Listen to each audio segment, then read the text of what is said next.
성자 하나님께서 인간의 몸을 입으시고 이 땅에 오신 것은 영국의 C.S. 루이스가 표현한 것처럼 하나님이 인간의 역사 속으로 침투하신 것입니다.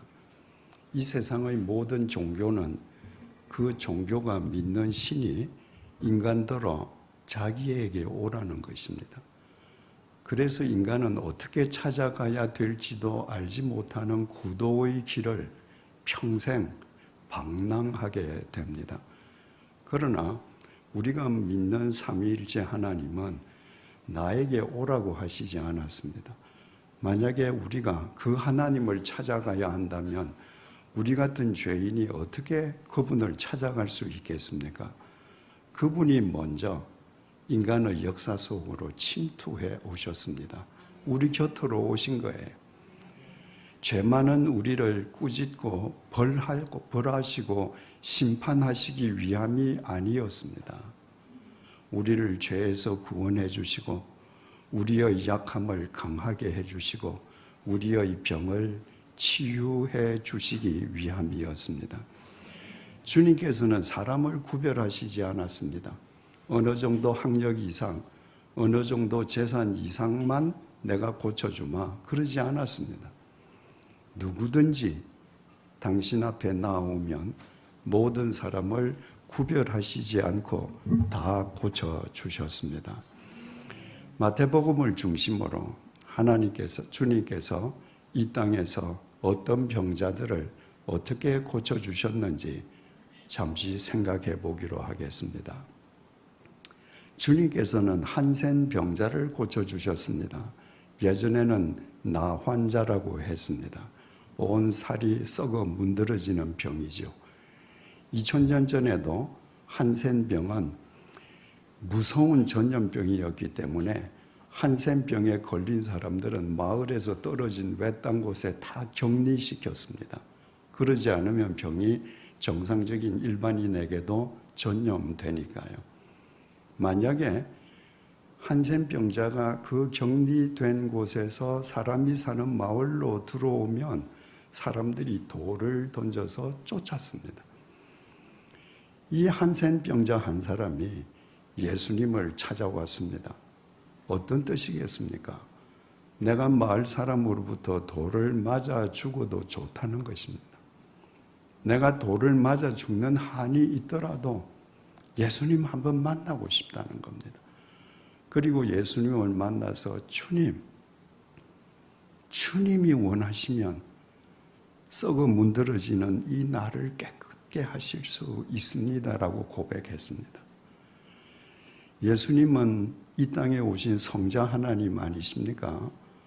예수님께서 말씀으로만 그래 깨끗함을 받으라 라고 말씀하셔도 한센병자는 나을 거예요. 그런데 주님께서 당신의 손을 썩어 문드러지는 그 한센병자에게 내밀고 잡으셨습니다. 일반인이라면 지금 한센병에 전염되는 거예요. 그런데 주님께서는 그 한센병자의 몸을 잡으시고 내가 원한다. 깨끗함을 바꾸라. 그 순간 깨끗해졌습니다. 백부장이 주님을 찾아 나왔습니다. 백부장은 로마 제국 군인 100명을 거느리는 장교였습니다. 이 장교가 주님을 찾아온 이유는 자기의 병을 고치기 위함이 아니었습니다. 자기 집의 머슴의 병을 고치기 위함이었습니다.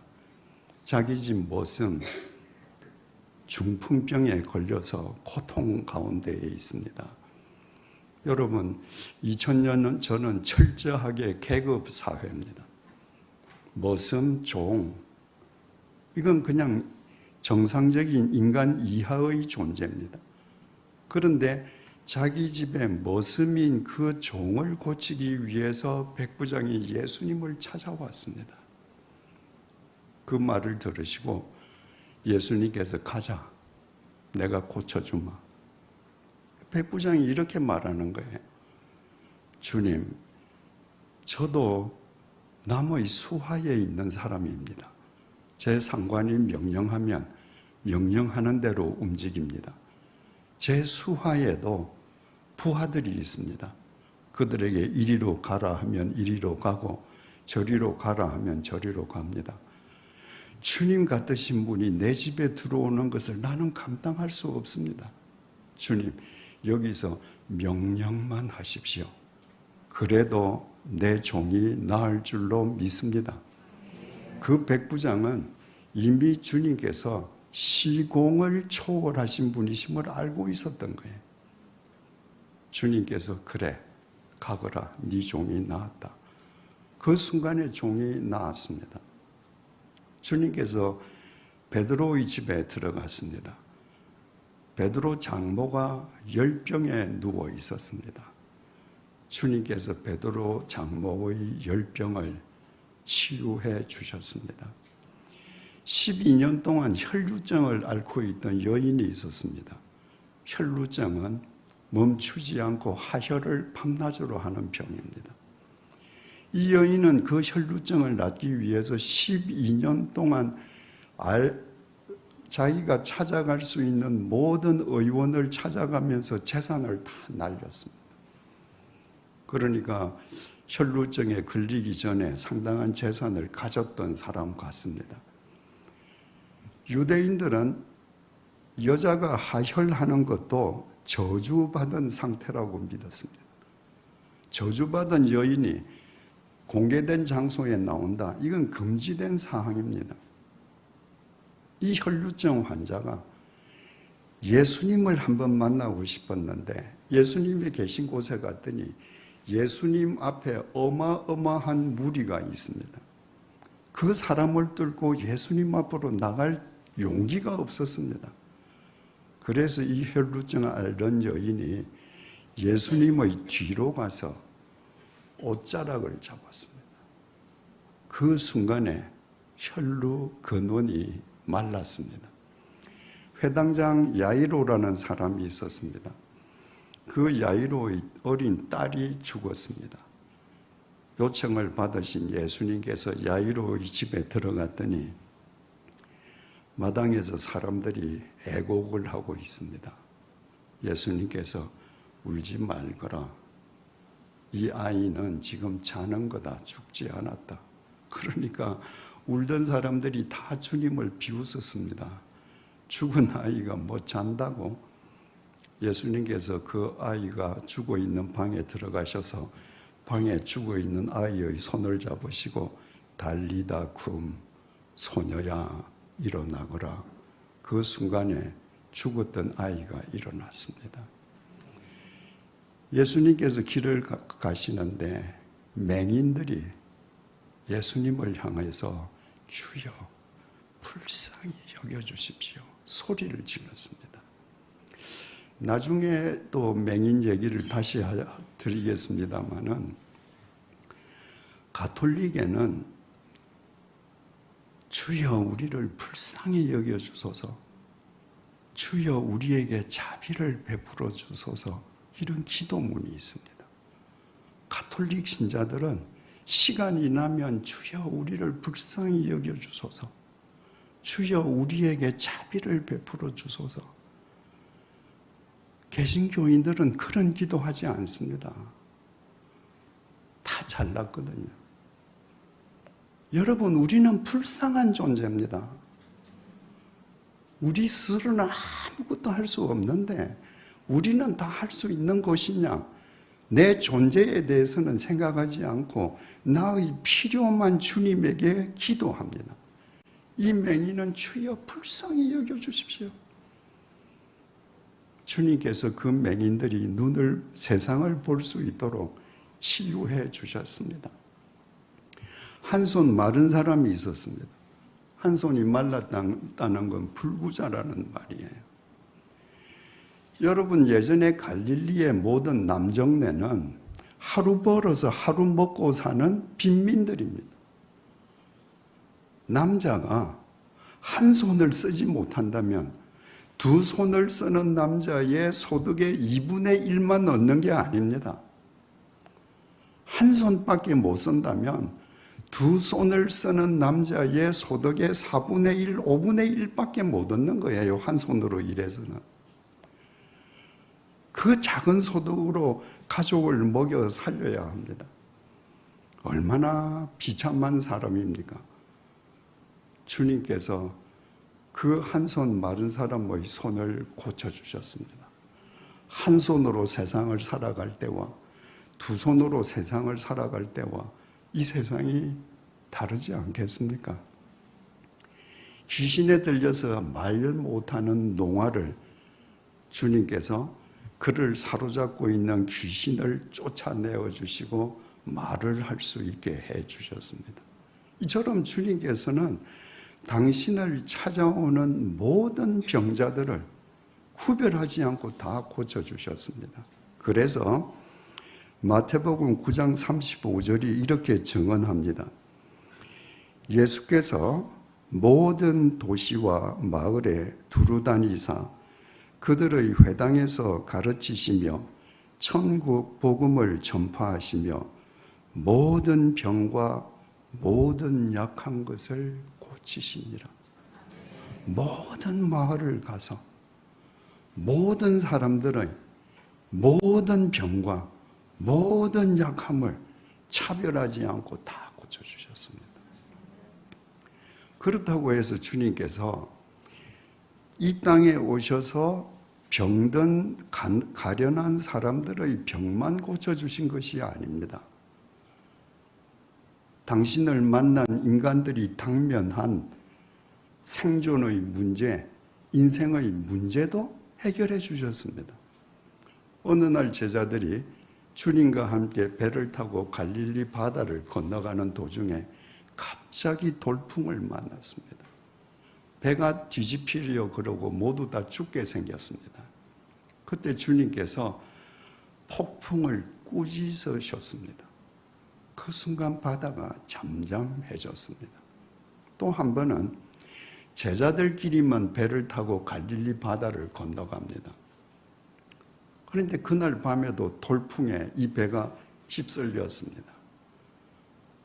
주님께서 기도하러 산에 올라가셔서 산 위에서 보니까 돌풍 속에서 제자들이 탄 배가 지금 위기를 맞았거든요. 그래서 주님께서 그 제자들을 고쳐주시기 위해서 산에서 내려오셔서 바다를 걸어가셨습니다. 왜냐하면 산에서 내려오셔서 주님께서 배를 하나 구해서 배를 노저어 가시면 시간이 얼마나 걸리겠습니까? 그래서 그 폭풍이 있는 바다를 걸어가셔서 제자들을 구해 주셨습니다. 이런 일도 있었습니다. 주님께서 베세다 벌판에 가셨을 때 주님께서 베세다 벌판에 나타나셨다는 소문이 인근 마을에 삽시간에 퍼졌습니다. 그랬더니 사람들이 몰려오기 시작하는데 다 자기 집에 있는 병자들 데리고 오는 거예요. 자, 아까 예수님께서 고쳐주신 한센병, 중풍병, 열병, 혈루증, 손불구, 말 못하는 농아, 이거 전부 다 불치병입니다. 의학으로 당시에 못 고치는 병이에요. 그러니까 그렇게 의사들이 고칠 수 없는 병자들이 얼마나 많았겠습니까? 그 옛날에. 예수가 나타났다는 얘기를 듣고 사람들이 자기 집에 있는 병자들을 다 데리고 온 거예요. 주님께서 그 사람들을 다 고쳐주시는데 워낙 사람들이 많으니까 지금 해가 저물어 갑니다. 그 가난한 사람들이 집에 가서 먹을 밥이 그때 있겠습니까? 그래서 예수님께서 제자들에게 이 사람들 가운데에 무슨 먹을 것이 있는지 한번 찾아봐라. 그랬더니 어린 소녀 한 명이 빵 5개와 생선 2마리를 가지고 있었습니다. 우리 성경에 빵 5개, 생선 2마리 이러니까 우리가 흔히 보는 큰 빵 5개, 이만한 생선 2마리 이렇게 생각하는데 헬라어 원문에 그 말들이 지소사로 기록되어 있습니다. 지소사라고 하는 것은 원래의 모양보다 작은 모양의 형태를 나타내는 겁니다. 예를 들어서 말의 지소사는 망아지, 소의 지소사는 송아지, 비올라의 지소사는 바이올린. 그러니까 빵 5개와 물고기 2마리가 지소사로 기록되어 있다는 것은 우리 성경 번역처럼 빵 5개, 물고기 2마리가 아니라 빵 5조각, 물고기 2토막 이 뜻입니다. 그러니까 이 아이가 낮에 놀러 나갈 때 어머니가 도시락을 싸줄 때 이런 생선 2마리를 줬겠습니까? 집에 있는 빵 5조각 싸고 생선 있는 거 2토막 잘라서 너 놀다가 배고프면 이거 먹어라. 그 아이의 도시락입니다. 그것밖에 없는 거예요. 주님께서 그 아이의 빵 5조각과 생선 2토막을 받아서 하나님께 감사 기도를 드리고 그것을 나누시는데 그 자리에 있는 모든 사람이 배불리 먹고 12광주리를 남았습니다. 옛날에 그 유대인들은 사람 숫자를 셀 때 여자 숫자를 세지 않았습니다. 아이의 숫자도 세지 않았습니다. 성경에 남자 장정의 숫자만 5,000명이었다는 거예요. 만약에 남자 1명당 자기 아내나 자기 아이 1명씩만 대동하고 있었으면 그 자리에 10,000명이 있습니다. 그 빵 5조각과 물고기 2토막으로 주님께서 최소한도 10,000명의 그 한 끼분 식사의 문제를 완벽하게 해결해 주신 것입니다. 이처럼 주님께서는 당신에게 찾아 나오는 모든 병자의 모든 병을 고쳐주시고 당신이 만난 인간 제자들의 당면한 인생 문제를 다 해결해 주셨습니다. 그럼 여기에서 우리는 근본적인 3가지 질문을 제기하게 됩니다. 첫 번째 질문입니다. 주님께서 당신을 찾은 모든 병자를 다 고쳐주시고 당신이 만난 모든 인간의 문제를 다 해결해 주셨다면 평생 병이 낫지 않고 하는 일마다 실패하는 사람, 그 사람은 믿음이 부족해서 그런가? 그 사람은 기도가 부족해서 그런가? 그 사람은 회개하지 않았기 때문인가? 라는 질문입니다. 한국 교회가 70, 80년대에는 기도원 전성시대였습니다. 웬만한 그리스도인치고 주중에 기도원에 다녀오지 않으면 성숙한 그리스도인이 아닌 것처럼 당시에 치부되었습니다. 그래서 그리스도인들 중에서 전국에 있는 기도원 몇 군데를 섭렵했다거나 어느 기도원에 가서 소나무나 잣나무를 안고 기도하면서 소나무 뿌리를 몇 그루가 빠졌다는 둥, 그게 자랑이었습니다. 그런 시대에 우리 어머니도 기도원을 좋아하셨습니다. 그래서 저도 시간이 날 때 어머님을 모시고 기도원에 가면요, 기도원 원장이 그 자기 앞에 있는 교인들, 얼마나 절박한 사람들이 그 산속에 찾아가겠습니까? 자기가 설교하고 자기가 기도하고 안수하면 모든 병자가 다 나을 거라고 설교합니다. 그리고는 설교 끝나고 헌금 끝나고 나면 안수 기도를 해요. 안 낫습니다. 그러면 원장들이 공통적으로 하는 말들이 있습니다. 아직도 여러분들 기도가 부족하다. 아직도 여러분들 믿음이 부족하다고. 여러분들 아직 회개하지 않았다고. 불치의 병에서 지금 낫지 못하는 사람, 지금 하는 일이 실패해서 고통 속에 있는 사람, 그 사람들은 정말 기도가 부족해서 그렇습니까? 믿음이 부족해서입니까? 회개하지 않았기 때문입니까? 두 번째 질문입니다. 두 번째 질문은 첫 번째 질문을 거꾸로 한 내용입니다. 주님께서 모든 병자의 병을 고쳐주시고 모든 사람의 인생의 당면한 문제를 해결해 주셨다면 무병장수하고 하는 일마다 잘 되어서 예금 통장에 잔고가 늘어나는 사람들, 그 사람들은 기도를 많이 해서 그렇습니까? 그 사람들은 믿음이 좋은 진짜 예수쟁이들입니까? 그 사람들은 정말 회개의 삶을 살기 때문에 무병장수하고 경제적으로 덕을 보면서 사는 것입니까? 마지막으로 세 번째 질문입니다. 우리는 다 하나님을 믿는 사람들입니다. 우리가 하나님을 믿는다라고 고백할 때 그 믿음의 근거는 하나님께서 계시해 주신 성경 말씀입니다. 그 성경 말씀을 믿지 않으면 하나님을 믿는 게 아닙니다. 그런데 성경 말씀은 A4 용지 한두 페이지로 이루어져 있는 게 아닙니다. 성경 말씀은 무려 66권으로 이루어져 있습니다. 신구약 합쳐서 페이지 수만 1700페이지가 넘습니다. 그 방대한 분량의 성경을 내가 누군가에게 가서 나는 이 성경을 믿습니다라고 할 때 도대체 뭘 믿는다는 거예요? 그 성경 중에서 뭘 믿는다는 거예요? 창세기 1장부터 요한계시록 22장 마지막 절까지 다 며칠 걸려서 읽으면서 다 성경을 덮으면서 나 이거 다 믿어 이렇게 얘기할 겁니까?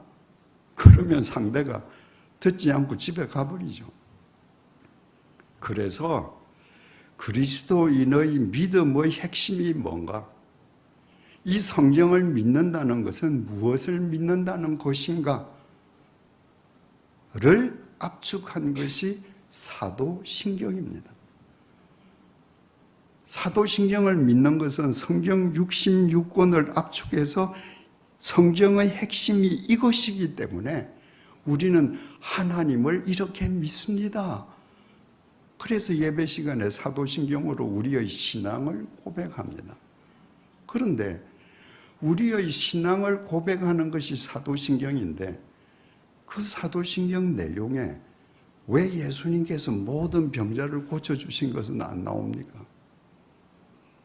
왜 예수님께서 오병이어로 그 많은 사람들을 배불리 먹이게 해주신 그 표적은 언급되지 않습니까? 제가 목회를 하면서 세례 신청자들에게 세례를 받기 전에 개인의 신앙 고백서를 제출하게 합니다. 물론 그 전에 교구 목사님들을 통해서 세례가 무엇이고 우리 믿음이 무엇인지 철저하게 교육을 받습니다. 그런데도 세례 신청자들에게 세례 고백서를 받으면 그 고백서는 마지막에 제가 읽거든요. 거의 대부분 그 신청자들이 저는 예수님께서 불치의 병자들을 낫게 하신 것을 믿습니다. 저는 예수님께서 바다 위를 걸어가신 것을 믿습니다. 저는 예수님께서 빵 5조각과 물고기 2토막으로 큰 무리를 먹이신 것을 믿습니다라고 신앙 고백서를 씁니다. 그분들에게 있어서는 그보다 더 큰 믿음의 표징이 없는 거예요. 그런데 사도신경에는 없습니다. 그런 내용. 왜 믿음의 핵심을 드러내는 우리 신앙의 고백문에는 그런 내용은 빠져 있는가? 이 땅에 오신 예수님께서는 아까 말씀드린 것처럼 당신을 찾아오는 모든 병자를 다 고쳐주셨습니다. 당신이 만난 인간이 당면한 문제를 다 해결해 주셨습니다. 그러나 그것은 마태복음 15장까지입니다. 마태복음 16장을 기점으로 16장 이후에는 마태복음의 내용은 더 이상 예수님의 병고침에 집중하지 않습니다. 왜 그럴까요? 마태복음 16장 이전과 이후가 왜 이렇게 다를까요? 마태복음 16장 이후에 예수님께서 병을 고쳐주신 사례는 딱 3번이 나오는데 그것은 예수님께서 그 병고침을 통해서 우리에게 심오한 메시지를 주시기 위함입니다. 첫 번째 사례는요, 예수님께서 변화산이라고 불리는 높은 산에 올라가셨을 때입니다. 그리고 베드로와 요한과 야고보를 데리고 그 산에 올라가셨다가 그 산에서 이제 내려오셨습니다. 그랬더니 한 남자가 예수님께 찾아 나와서 이렇게 하소연합니다. 마태복음 17장 15절 16절입니다. 들어보시면 되겠습니다. 주여, 내 아들을 불쌍히 여기소서. 그가 간질로 심히 고생하여 자주 불에도 넘어지며 물에도 넘어지는지라. 여러분이 만약 지금 이 남자라면 어떻게 하겠습니까? 내가 결혼해서 자식을 낳았는데 눈에 넣어도 아프지 않을 그 자식이 간질에 걸렸습니다. 아무 데서나 넘어집니다. 지금 횡단보도에서 길을 건너다가 지금 저기에서 트럭이 막 달려오는데 거기서 넘어집니다. 다리를 건너가다가 난간에서 이렇게 밑에 강물을 보다가 거기서 그냥 넘어져서 강물로 떨어집니다. 그 아비의 심정이 어떻겠습니까? 이 아비가 그 아들을 데리고 온 겁니다. 16절입니다. 내가 주의 제자들에게 데리고 왔으나. 이 남자는 예수님에게 자기 아들을 데리고 오지 않았습니다. 지금 이 남자는 이미 자기가 찾아가는 그 현장에는 그 순간에 예수님이 계시지 않는다는 걸 알고 있습니다.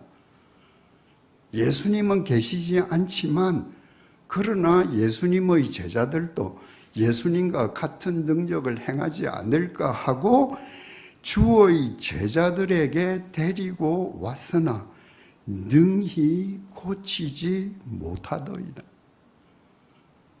주님께서는 안 계셔서 나는 제자들이 할 수 있으리라고 믿고 왔는데 저 제자들 주님 아무것도 못합니다. 그 이야기를 전해 들으신 주님께서 말씀 이렇게 하십니다. 마태복음 17장 17절에서 18절입니다. 예수께서 대답하여 이르시되 믿음이 없고 패역한 세대여. 믿음이 없고 헬라어 원문에 아피스토스라고 기록되어 있습니다. 불신이라는 것, 불신한다는 거예요. 패역한 세대, 패역하다. 이건 디아스트레포, 왜곡한다는 말인데 정도에서 벗어났다는 말입니다. 정도에서 벗어나면 정도에서 벗어난 사람이 하는 건 다 왜곡하는 거예요. 무슨 정도? 믿음의 정도에서 벗어났습니다. 믿음의 정도에서 벗어났으니까 모든 건 불신의 행위죠. 믿음이 없고 패역한 세대요. 세대, 게네야, 족속이라는 말입니다. 믿음의 길에서 벗어나서 이 불신의 행동을 하는 이 족속들아, 예수님께서 지금 세상 사람들 보고 얘기하는 게 아닙니다. 제자들 보고 하시는 거예요. 내가 얼마나 너희와 함께 있으며 얼마나 너희에게 참으리요. 이 시점은 예수님께서 십자가에 못 박히시기 한 일주일 전 시점입니다. 제자들은 지금 예수님하고 3년 동안 있었습니다. 제자들은 예수님하고 3년 동안이나 있었음에도 불구하고 예수의 제자라는 영광만 누릴 뿐 아무것도 못하는 불신자들하고 똑같습니다. 그래서 믿음의 길에서 벗어나서 불신의 길을 걷는 이 패역한 족속들아, 내가 너희들하고 3년 동안 있어도 너희들이 이 지경이라면 내가 도대체 너희들하고 얼마나 더 오래 있어야 되니? 그를 이리로 데려오라 하시니라. 이에 예수께서 꾸짖으시니 귀신이 나가고 아이가 그때부터 나으니라.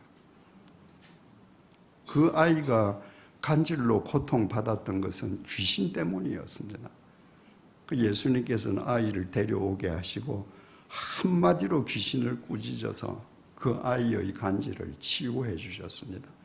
예수님께서는 이 간질 들린 아이를 고쳐주시는 이 첫 번째 사례를 통해서 예수님을 믿는다고 하면서도 영광 받을 것은 다 받고 예수님을 믿지 않는 불신자와 아무런 차이가 없는 제자들의 실체를 질타하신 것입니다.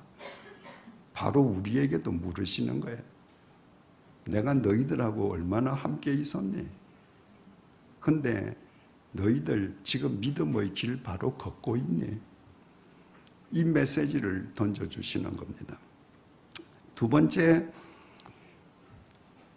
사례는 예수님께서 이제 십자가에 못 박히시기 위해 예루살렘으로 올라가시는데 그때 여리고를 지나실 때입니다. 여리고를 지나시는데 맹인이 주여 우리를 불쌍히 여겨주소서 하고 소리를 지르는 거예요. 그들이 얼마나 소리를 지르는지 주위 사람들이 꾸짖었습니다. 좀 조용히 하라고. 그랬더니 주님께서 오게 하셨습니다. 마태복음 20장 34절입니다. 그리고 물으셨습니다. 내가 너희들한테 뭘 해주면 좋겠냐? 이르되 주여 우리의 눈뜨기를 원하나이다. 여러분, 맹인 소원이 눈 뜨는 것 이외에 또 있겠습니까? 주님, 우리 정말 눈 떴으면 좋겠습니다. 세상 한번 봤으면 좋겠습니다. 예수께서 불쌍히 여기사 그들의 눈을 만지시니, 여러분, 이 맹인들 세상 사람들이 인간으로 보지도 않는데 예수님께서도 그때도 맹인의 눈을 만져주셨습니다. 이 맹인들이 맹인으로 태어나서 세상을 살아가면서 자기 눈을 만지는 사람의 따뜻한 온기를 처음 느꼈을 거예요. 그 순간에 눈을 떴습니다. 예수께서 불쌍히 여기사 그들의 눈을 만지시니 곧 보게 되어 그들이 예수를 따르니라. 여러분, 여러분들이 만약에 태어나서 20살이 되기까지 혹은 30살이 되기까지 세상을 보지 못하는 맹인으로 살았다고 하십시다. 그런데 한순간에 눈이 팍 열렸습니다. 그때 뭘 제일 먼저 하시겠습니까? 아마 집으로 제일 먼저 뛰어갈 겁니다. 어머니, 난 눈 떴습니다. 그리고 내 어머니가 어떻게 생겼는지, 내 아버지가 어떻게 생겼는지, 내가 지금까지 살던 동네가 어떤지, 나를 맹인이라고 욕하던 이웃집 남자는 얼마나 고약하게 생겼는지, 이런 거 먼저 보고 싶은 게 인지상정 아니겠습니까? 그런데 이들은 눈을 뜨자마자 자기네들이 보고 싶은 것을 찾아가는 것이 아니라 예수를 쫓아갔습니다. 지금 이 상황에서 어떤 일이 일어나고 있는가? 제자들은 지금 예수님께서 예루살렘에 상경하시면 로마 총독을 몰아내고 집권하시리라고 지금 확신하고 있습니다. 그래서 예수님이 집권하실 때에 누가 요직을 차지할 것인가? 그래서 제자들끼리 서로 네가 더 크냐 내가 더 크냐, 네가 높은 자리에 할래 내가 높은 자리에 할래. 요한과 야고보의 어머니도 예수님께서 예루살렘에 들어가시면 정치적인 권력을 장악하실 것이라고 믿고 예수님께 조용히 나와서 청탁을 했습니다. 주여, 주께서 상경하시면 내 아들 두 아들을 좌우에 둬 주소서. 하나는 좌의정 시켜주고 하나는 영의정 시켜주세요. 여러분, 제자들은 예수님하고 3년 동안을 살았는데 눈을 뜬 맹인들입니다. 지금까지 예수가 누군지를 모릅니다. 그러니까 예수님은 십자가에 못 박히러 가시는데 지금까지 싸웁니다. 서로 큰 사람, 큰 요직 차지하겠다. 이 맹인들은 눈을 뜸과 동시에 예수가 메시아인 것을 알았습니다. 그래서 메시아를 쫓아갑니다. 그러니까 맹인이었지만 예수를 알아보았던 이 맹인 두 사람, 예수를 3년 동안 쫓았지만 눈뜬 맹인들, 이 양자를 대비해서 보여주시기 위해서 예수님께서 여리고에서 두 맹인의 눈을 열어주셨습니다. 마지막 사례는 예수님께서 예루살렘으로 마지막에 입성하셔서 예루살렘 성전에 들어가셨을 때입니다. 예루살렘 성전은 대제사장들 비호를 받은 장사꾼들이 장악하고 있었습니다. 거룩하신 하나님 아버지의 집이 강도의 소굴로 전락해 있었습니다. 예수님께서 그 장사꾼들을 모두 다 쫓아내셨습니다. 그리고 나서 있었던 일을 마태복음 21장 14절이 이렇게 증언합니다. 맹인과 전원자들이 성전에서 예수께 나오매 고쳐주시니. 예수님께서 장사꾼들로 장악된 그 강도의 소굴에서 장사꾼들을 쫓아내시고 나니까 병자들이 치유되는 하나님의 능력이 그 속에 임할 수 있었습니다. 장사꾼들이 장악하고 있었을 때는 성전은 아무런 능력도 드러나지 않는 그냥 벽돌집이었습니다. 사도 바울은 우리를 가리켜서 성전이라 그러지 않습니까? 우리 성전이 옛날 예루살렘 성전처럼 추악한 욕망으로 가득 차 있으면 우리가 아무리 예배당에 나와서 열심으로 봉사하고 예배에 참석해도 아무리 많은 헌금해도 우리를 통해서 하나님의 능력은 역사하지 않습니다. 우리 욕망이 하나님의 능력을 가로막는 장애물이기 때문입니다. 그러나 우리의 마음이 그 모든 욕망을 제할 때 비로소 하나님의 능력이 우리 심령에 임하시게 되고, 그때 우리가 사람을 살리는 생명의 통로가 될 수 있다는 걸 보여주시기 위해서 예루살렘 성전에서 주님께서 이 아이들 고쳐주신 것입니다.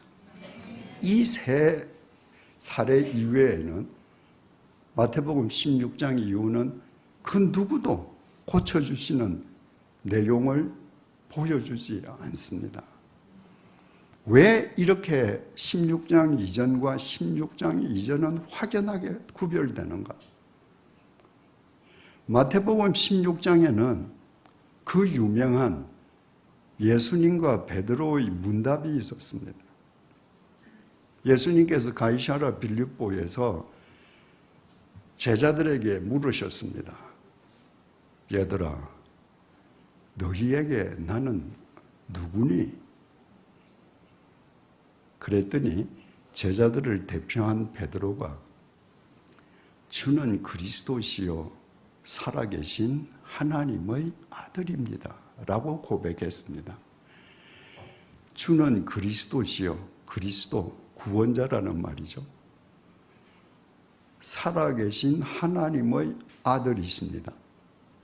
여러분, 사람의 아들은 아무리 비천해도 사람입니다.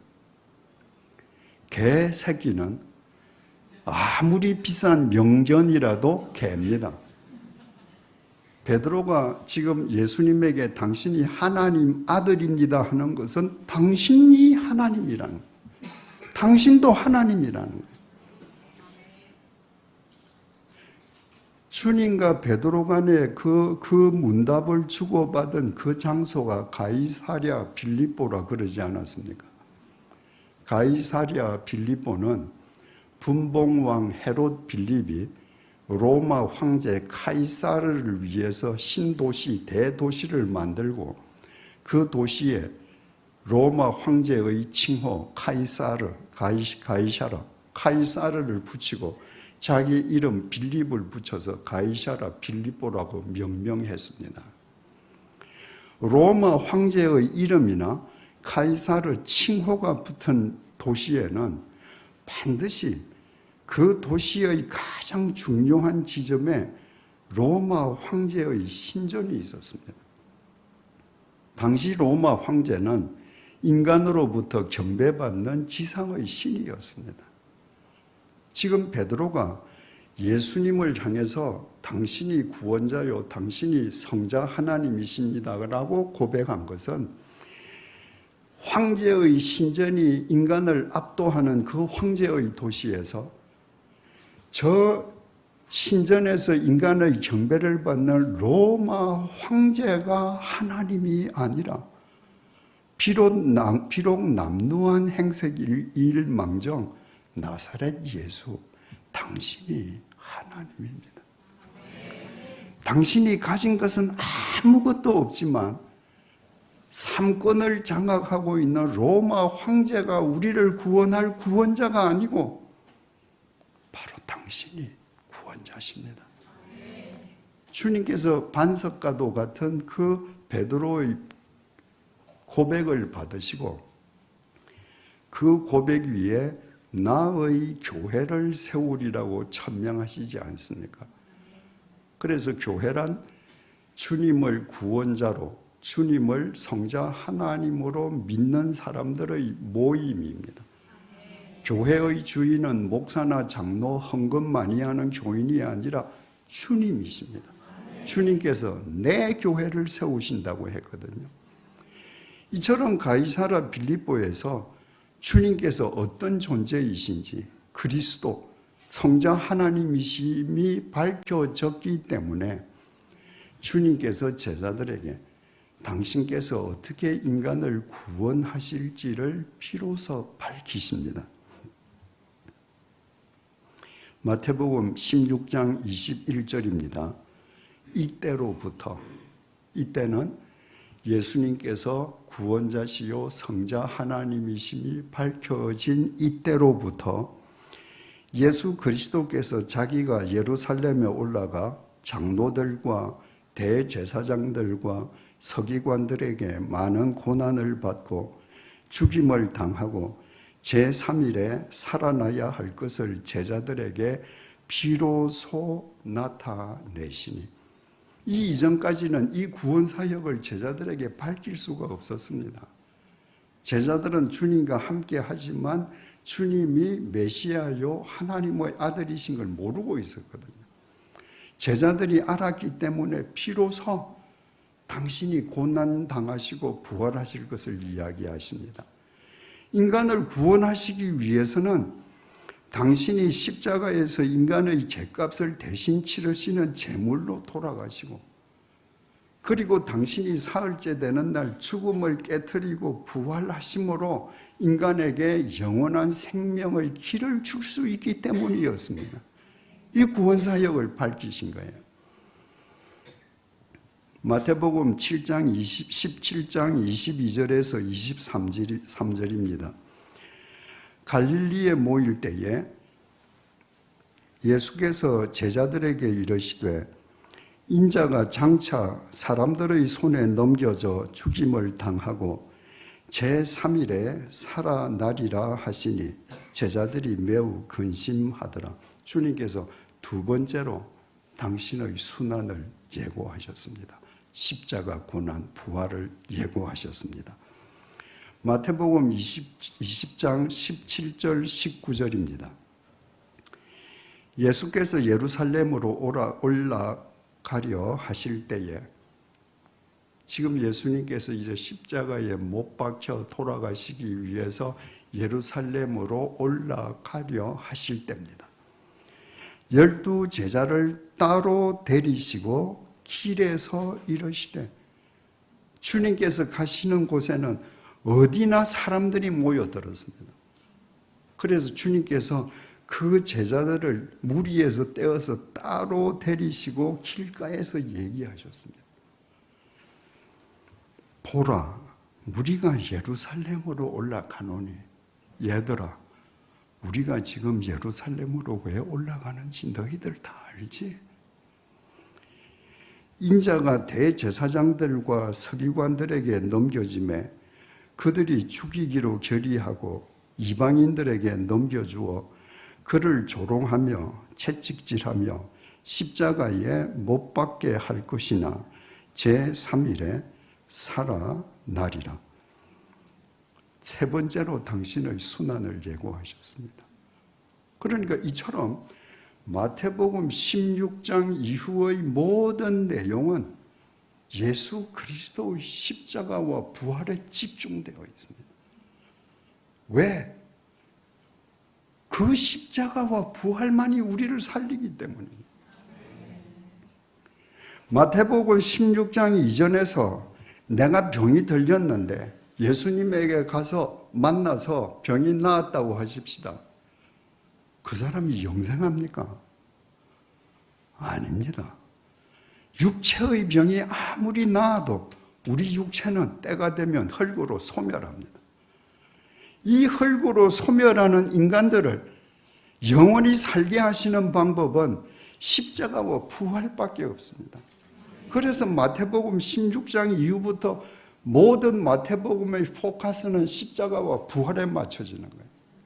바꾸어 말하면 우리 믿음의 궁극적인 목표는 마태복음 16장 이전에서 육체가 무병장수하고 경제적으로 태산 같은 돈을 쌓고 큰 소리 치면서 사는 것이 아니라 예수 그리스도의 십자가를 표대로 삼고 그리스도 십자가의 증인으로 살아가는 것입니다.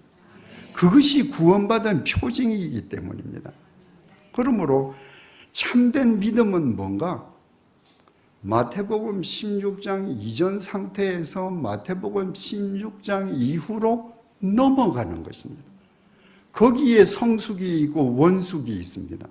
넘어가지 못하면 참된 믿음일 수가 없는 거예요. 그런데 마태복음 16장 이전에서 마태복음 16장 이후로 넘어가는 것이 말처럼 쉽지 않습니다. 우리는 다 죄성을 지니고 있기 때문이에요.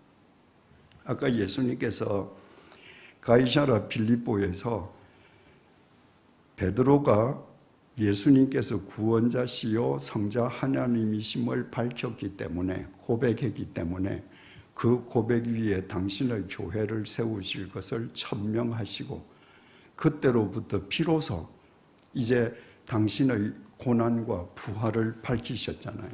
그게 구원사역의 핵심이니까. 그래서 내가 예루살렘에 가서 대제사장과 장로들한테 고난을 당하고 십자가에 못 박혀 죽을 거다. 마태복음 16장 22절입니다. 예수가 베드로를 붙들고 프로슬람바노, 붙들었다. 여러분, 제자가 스승을 함부로 붙들 수 있습니까?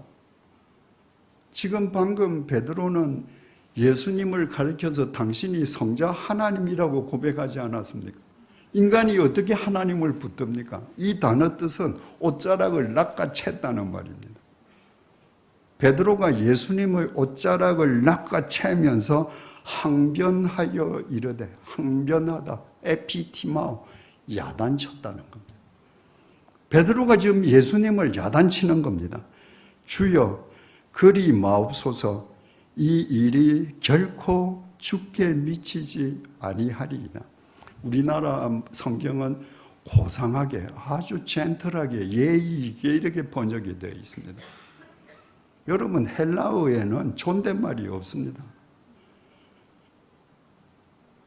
베드로가 한 말을 베드로 심정 뉘앙스 그대로 옮긴다면 예수님의 옷자락을 탁 낚아채면서 너 앞으로 그런 말 하지 마. 너한테는 그런 일 절대 안 일어날 거야. 방금 자신이 하나님이라고 고백한 예수님에게 어떻게 이렇게 불경한 짓을 할 수 있습니까? 베드로가 입으로는 예수님이 하나님이라고 고백했지만 그의 심중은 여전히 마태복음 16장 이전에 머물러 있기 때문입니다. 마태복음 16장 이전의 관점으로 보면 하나님이 인간에게 고난을 당한다. 있을 수가 없는 거예요. 그러니까 이 하나님이 잠시 착각했구나. 내가 옷자락 잡고 야단쳐야지. 너 그런 소리 하지 마. 그런 소리는 절대 일어나지 않아. 마태복음 16장 24절입니다. 이에 예수께서 제자들에게 이르시되 누구든지 나를 따라오려거든 자기를 부인하고 자기 십자가를 지고 나를 따를 것이니라.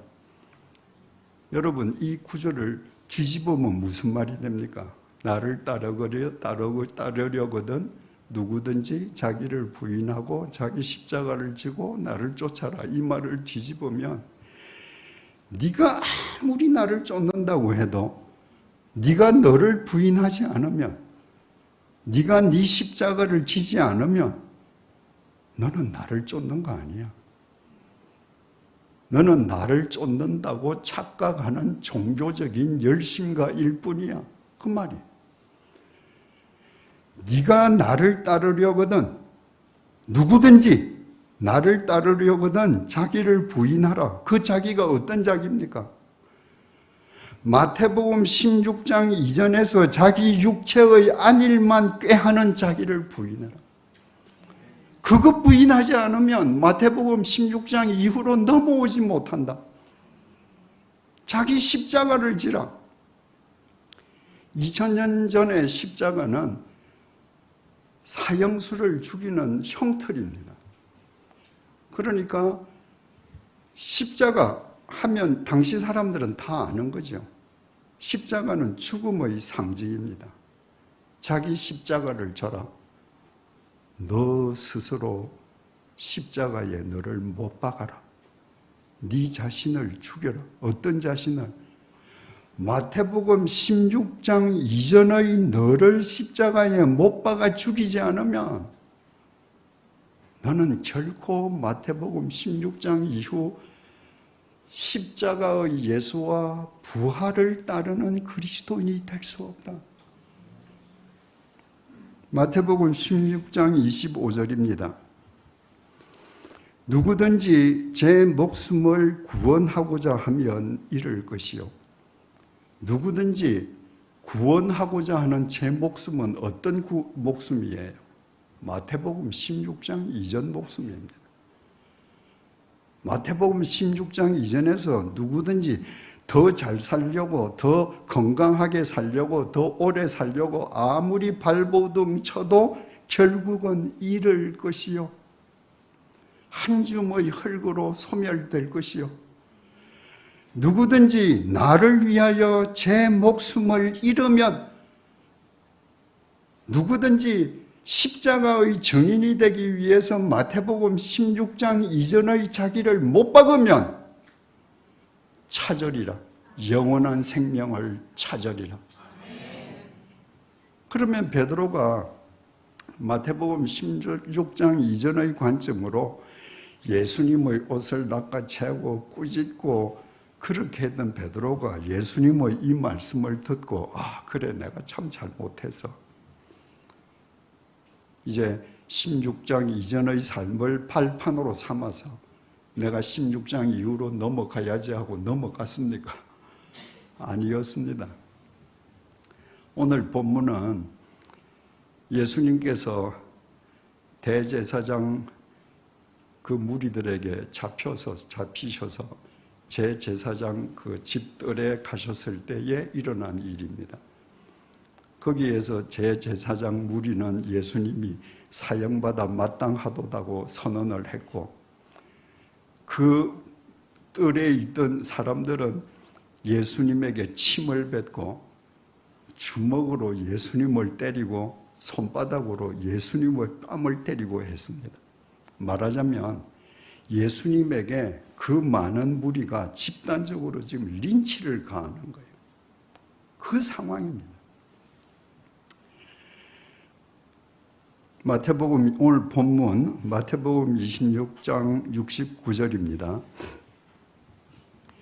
베드로가 바깥뜰에 앉았더니 한 여종이 나와 이르되 너도 갈릴리 사람 예수와 함께 있었도다 하거늘. 베드로가 그 대제사장 집 안뜰이 있고 바깥뜰이 있는데 그 예수님이 린치당하는 그 안뜰에는 차마 무서워서 못 들어가고 지금 바깥뜰에 앉아 있는데, 그 대제사장 집의 여종 한 명이 나와서 너 갈릴리 사람 예수와 함께 있었어. 이 얘기는 너 예수 제자구나.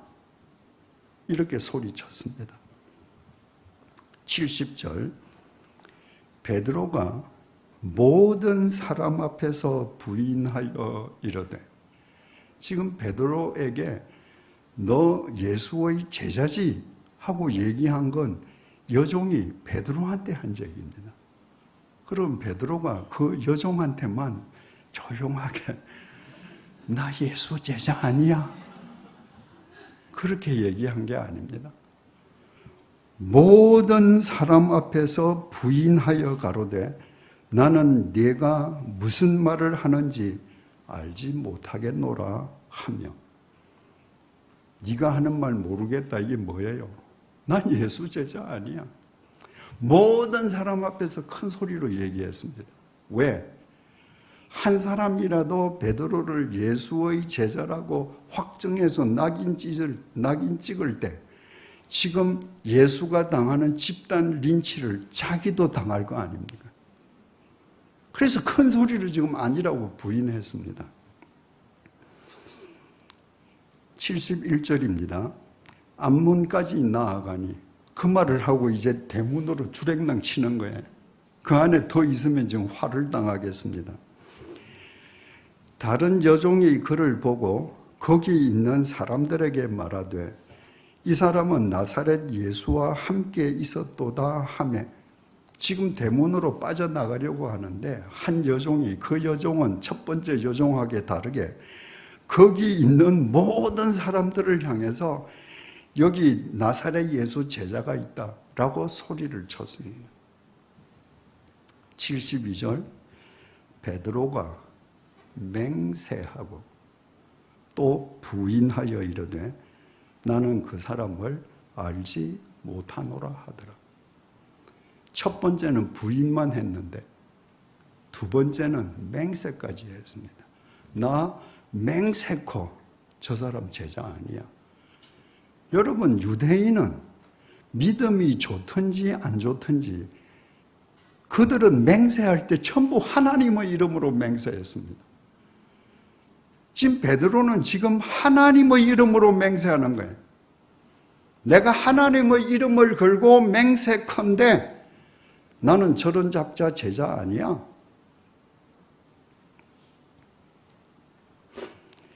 73절 조금 후에 곁에 섰던 사람들이 나와, 지금까지는 여자 종 단수 또 여종 단수였는데 조금 후에 곁에 섰던 사람들 복수입니다.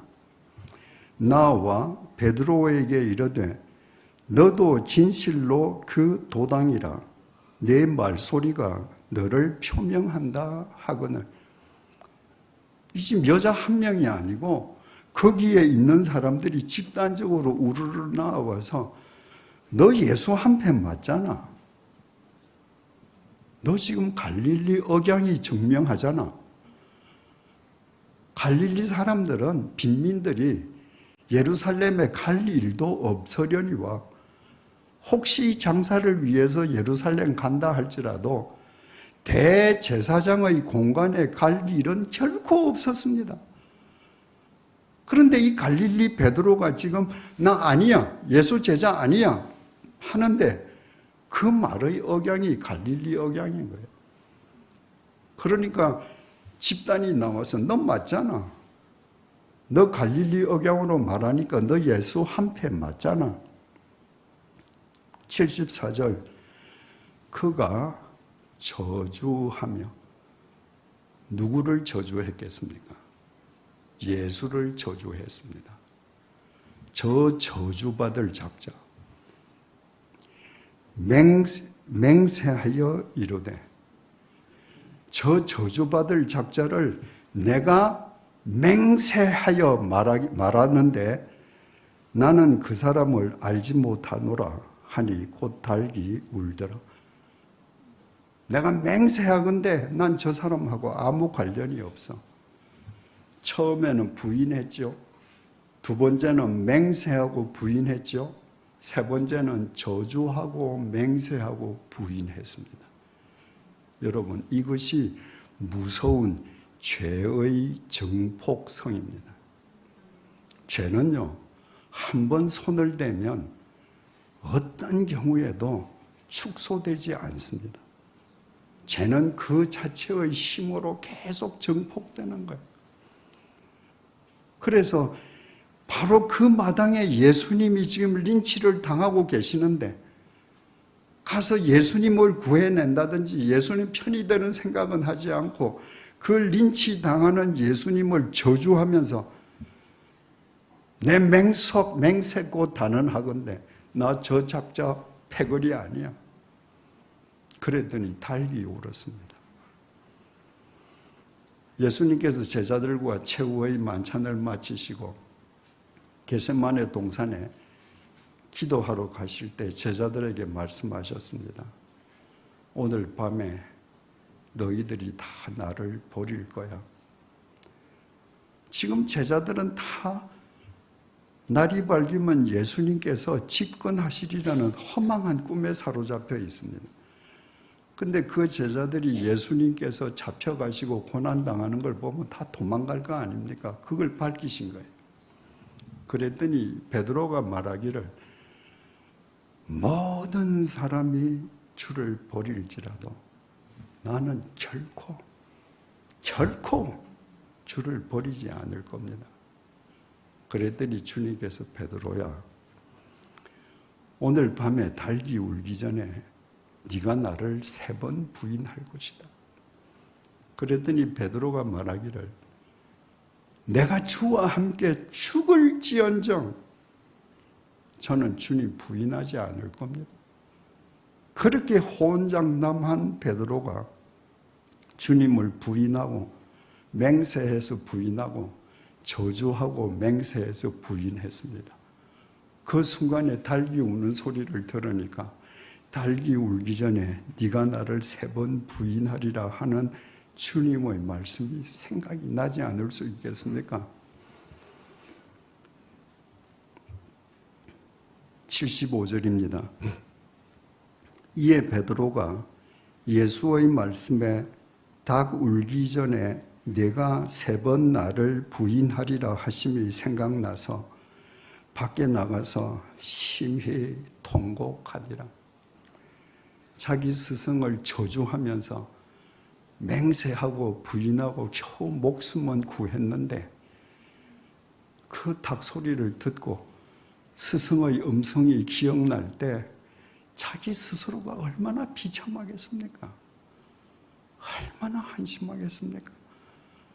그래서 밖에 나가서 통곡했습니다. 여러분, 이 성경 구절을 읽을 때 베드로가 베드로로 보입니까? 저는 이 베드로가 이재철로 보입니다. 주님을 믿는다 하면서 필요할 때마다 주님을 부인하고 회개한답시고 주님 앞에 눈물로 울어대는 비참한 이재철이 보입니다. 우리 모두의 모습 아닙니까? 여러분, 이렇게 길거리에 나가서 통곡한 베드로라면 마태복음 16장 이전에서 16장 이후로 넘어갔겠습니까? 아닙니다. 예수님 십자가에 못 박힐 때 다 도망갔습니다. 언제 넘어갔는가? 성령님께서 그와 함께 하실 때, 성령님 안에서 성령님의 이끄심을 받아서 마태복음 16장 이후로 넘어갔습니다. 그 이후로부터 베드로는 십자가의 증인으로 살았습니다. 어떤 고난도 핍박도 두려워하지 않았습니다. 부활을 믿었기 때문입니다. 여러분, 누가 성령 충만하겠습니까? 어떤 사람이 성령 충만한 사람입니까? 청산유수처럼 기도하는 사람입니까? 밤을 새워가며 밥 먹듯이 철야 기도하는 사람입니까? 누구보다도 앞장서서 구제하는 사람입니까? 아닙니다. 아무리 보잘것없는 사람이라 할지라도 마태복음 16장 이후로 넘어가는 사람, 그 사람이 성령 충만한 사람입니다. 그 사람이 십자가의 증인으로 살 수 있기 때문입니다. 이제 다시 아까 제기했던 세 가지 질문으로 되돌아갑니다. 평생 지병에 시달리는 사람, 손을 대는 일은 다 실패하는 사람, 그 사람은 기도가 정말 부족한 사람입니까? 그 사람은 믿음이 부족한 사람입니까? 그 사람은 회개하지 않은 사람입니까? 결코 아닙니다. 그 사람이 그 지병 때문에, 그 실패 때문에 마태복음 16장 이후로 넘어가서 십자가의 증인으로 산다면 그의 지병은, 그의 실패는 하나님의 한량없는 은총입니다. 바울은 다니면서 많은 병자를 고쳤습니다. 선천성 하반신 마비자도 일으켰고요. 죽은 유두구도 살려냈고요. 심지어는 바울이 바빠서 바울이 직접 가지 못하는 곳은 사람들이 바울이 텐트를 만들 때 앞에 두르는 작업용 앞치마, 그리고 바울이 작업하면서 닦는 땀 수건을 들고 가서 환자들 위에 덮으면 환자가 나았습니다. 한마디로 바울은 주님의 능력을 고스란히 온 몸으로 받은 주님의 참 제자였습니다. 그런데 정작 바울 자신은 평생 지병에 시달렸습니다. 불치의 지병이었습니다. 3번이나 기도했지만 주님께서 고쳐주시지 않았습니다. 그런데 바울은 왜 고쳐주시지 않는가? 절망하지 않았습니다. 하나님 원망하지도 않았습니다. 그는 고린도후서 12장을 통해서 이렇게 고백합니다. 고린도후서 12장 8절입니다. 이것은 바울을 평생 괴롭힌 불치의 지병입니다. 이것이 내게서 떠나가게 하기 위하여 내가 3번 죽게 간구하였더니. 여러분, 주님께서 겟세마네 동산에서 기도하실 때 주여, 할 수만 있으면 이 잔을 내게서 지나가게 해 주십시오. 그러나 내 뜻대로 말고 아버지 뜻대로 해주세요. 그 3번 기도하셨다고 되어 있잖아요. 그 문구만 3번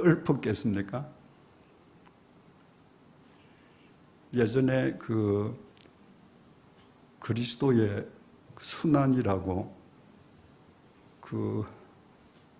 갑자기 그 영화 배우가 생각 안 나네요. 그 키 큰 배우 있잖아요.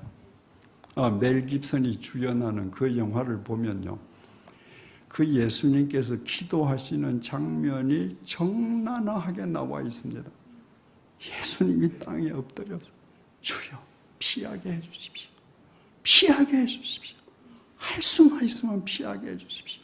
밤을 새워서 기도합니다. 그러니까 성경에는 그 기도의 핵심만 나와 있는 것이지, 주님께서 그렇게 밤을 새워 절규하셨던 그 모든 과정은 생략되어 있는 거죠. 바울이 3번 기도했다. 이게 주님 낫게 해주십시오. 낫게 해주십시오. 낫게 해주십시오. 이렇게 3번 반복했다는 말이 아닙니다. 그 천하의 사도 바울이 3번 간구했다면 일주일씩 금식 기도를 3번 했을 수도 있고요, 사흘씩 철야 기도를 잠을 안 자고 꼬박 사흘을 세우면서 3번 기도했을 수도 있고요, 정말 자기의 모든 걸 걸고 주님 앞에 매달렸을 것입니다. 그런데 주님께서 응답해 주시지 않았습니다. 9절입니다. 나에게 이르시기를, 지금 하나님 말씀입니다. 내 은혜가, 하나님의 은혜가 네게 족하도다. 나 하나님의 은혜가 너 바울에게 이미 족하다. 이는 내 능력이 약한 데서 온전하여짐이라 하신지라. 여러분, 강하고 많이 가진 사람은 하나님을 필요로 하는 접촉점이 작습니다. 내가 다 알 수 있거든요. 내가 약하다고 생각하는 사람, 내가 주님 앞에서 불쌍하다고 생각하는 사람일수록 주님과의 접촉점이 커집니다. 주님께서 나와 함께 하시지 않으면 나는 아무것도 할 수 없는 걸 아는 사람이에요. 그래서 하나님께서 이는 내 능력이 인간의 약한 데서 온전하여짐이라 하신지라. 그래서 내가 너의 기도를 들어주지 않았다. 내가 너의 기도를 들어주고 네가 강건해지면, 우리가 주석해서 붙인다면 너 교주될 수 있잖아. 바울은 지금 쓰면 성경입니다. 가서 말하면 이게 성경이에요. 죽은 유두교 살려요. 그 바울이 만약에 지병이 없었다면, 건강했다면 종교 하나 만들지 않겠습니까?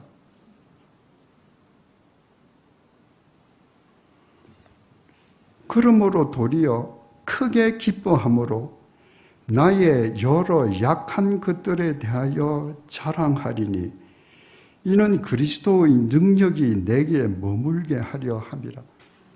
내가 얼마나 강한지, 내가 얼마나 많은 돈을 헌금했는지 나 이런 거 얘기 안 할 거예요.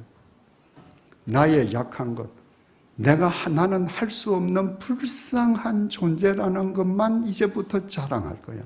왜? 그것이 그리스도의 능력이 내 삶 속에 머물게 하는 유일한 길이기 때문에. 10절, 그러므로 내가 그리스도를 위하여 약한 것들과 능력과 궁핍과 박해와 곤고를 기뻐하노니 이는 내가 약한 그때에 강함이라. 여러분 아시다시피 바울은요, 주님의 정인으로 살아가면서 가난했습니다. 배고팠습니다. 헐벗었습니다. 모함당했습니다. 채찍질 당했습니다. 감옥에 갇혔습니다. 그런데도 그것을 기뻐했습니다. 그런 삶일수록 주님께서 나와 더욱 함께 하심을, 그래서 내가 정말 십자가의 정인으로 살아갈 수 있음을 알았기 때문입니다. 바울이 어떤 상황 속에서도 로마에서 목이 떨어지는 비참한 참수형을 당하면서까지도 그리스도의 종으로 십자가의 증인으로 부활의 몸된 증인으로 살 수 있었던 것은 역설적이게도 그가 불치의 환자였기 때문입니다.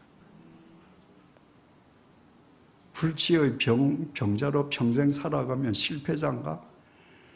경제적으로 실패했으면 그 사람은 절망의 사람인가? 아닙니다. 결코 아닙니다.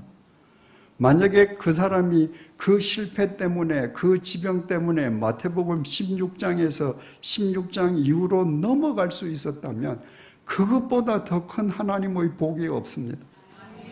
그러므로 누구든지 너는 병이 낫지 않아서, 너는 네 사업이 잘 안 되기 때문에, 너는 네 자식이 잘못됐기 때문에, 넌 기도하지 않았어, 너는 믿음이 부족해, 아직도 회개하지 않았어 라고 말하는 사람이 있다면 그 사람은 성경을 이용해서 자기의 배를 불리려는 사람이요, 그 사람의 말은 전혀 비성경적인 협박일 뿐입니다. 두 번째 질문입니다.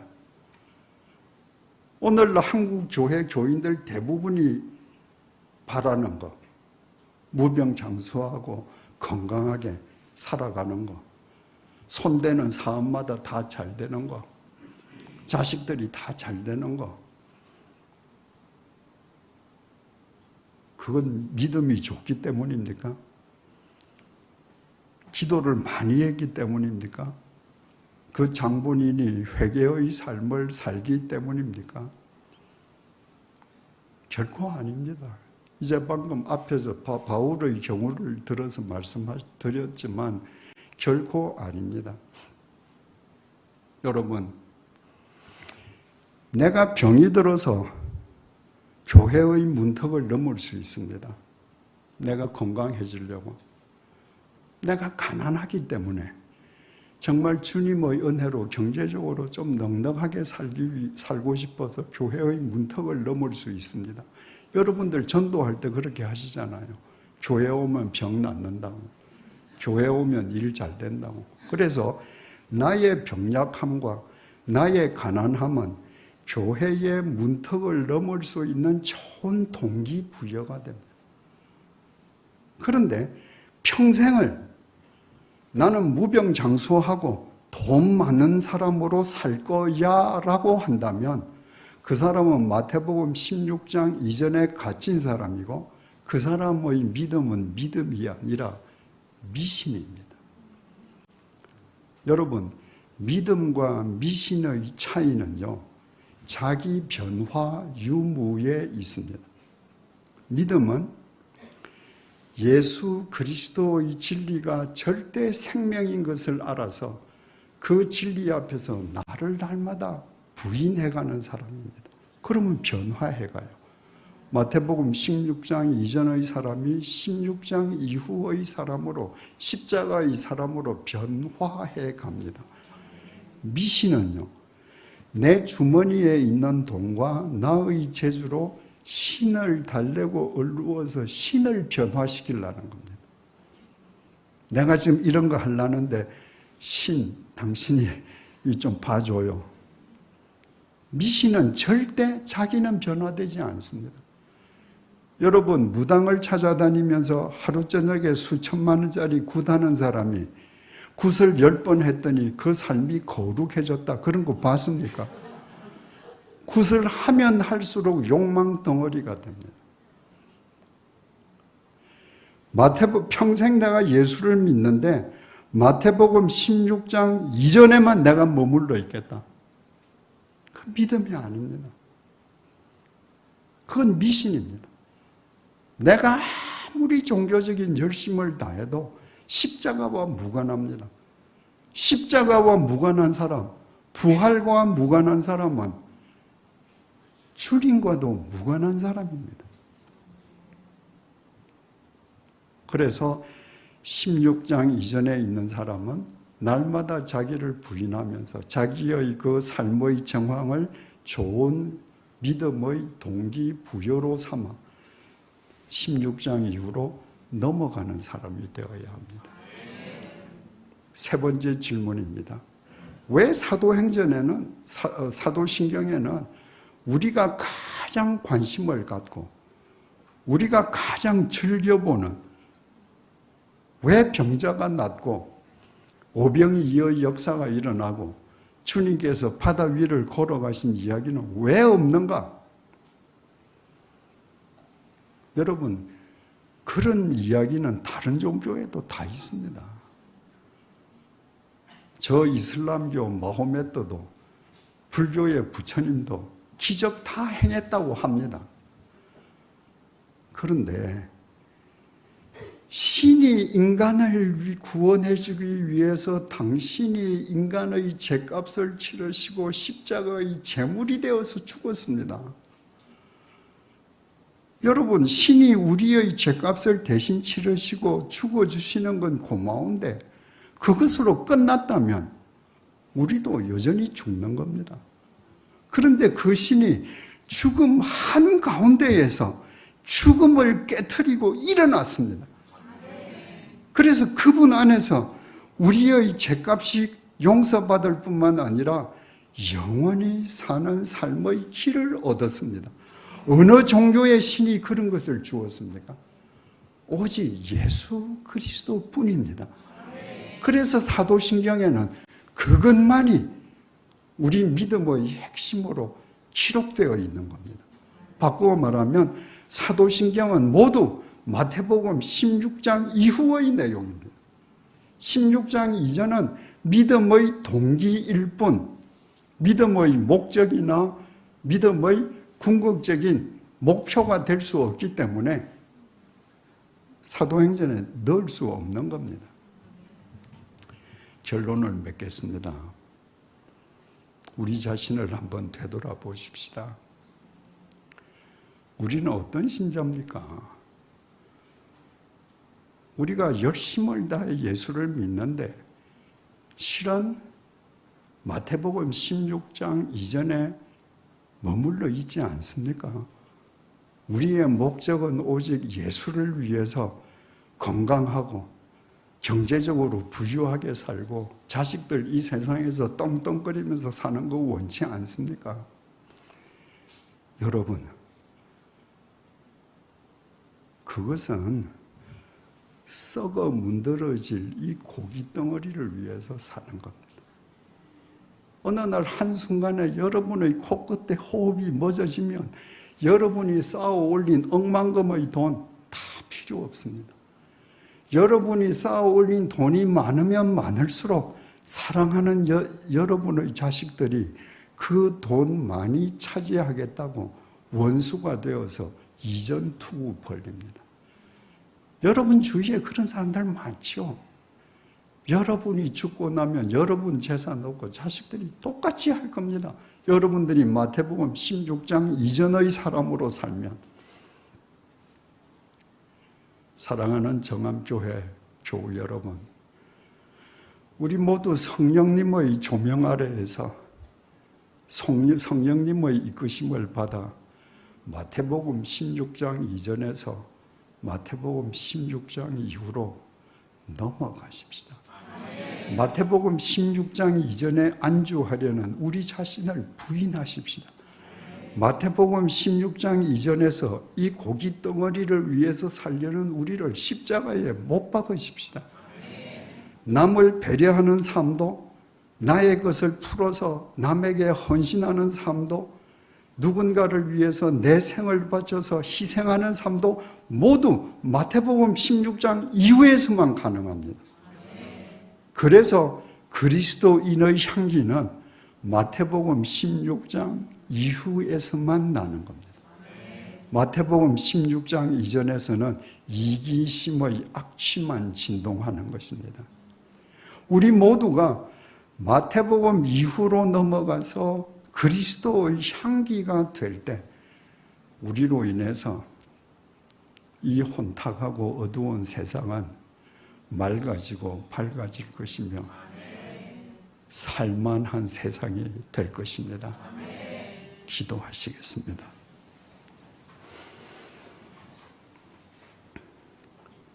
주님, 마태복음 16장 이전에 뿌리를 내리고 육체를 우상으로 섬기면서도 마치 믿음 좋은 그리스도인인 양 스스로 속고 속였던 우리의 영적 우둔함을 용서해 주십시오. 미신을 믿음인 양 착각하며 살아온 우리의 무지를 사하여 주십시오. 주님, 언젠가 썩어 문드러질 육체의 고깃덩어리를 위해 천하보다 귀한 생명을 탕진하는 어리석음을 더 이상 범치 말게 해 주십시오. 오직 성령님의 조명 아래서 성령님의 이끄심을 따라 마태복음 16장 이전의 상태에 집착하는 우리 자신을 날마다 부인하게 해 주십시오.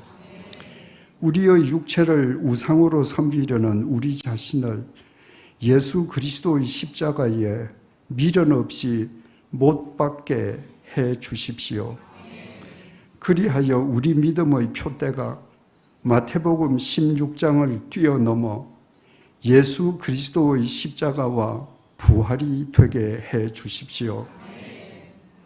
십자가의 증인으로 살아가기 위한 배려와 희생과 헌신을 피하지 말게 해 주셔서 날마다 그리스도 안에서 십자가의 통로로 그리스도의 향기로 부활의 삶을 살게 해 주십시오. 마태복음 16장 이후를 우리 믿음의 궁극적 목표로 삼고 살아가는 우리로 인해 우리의 가정과 이 땅의 교회에 그리스도의 향기가 진동하게 해 주십시오.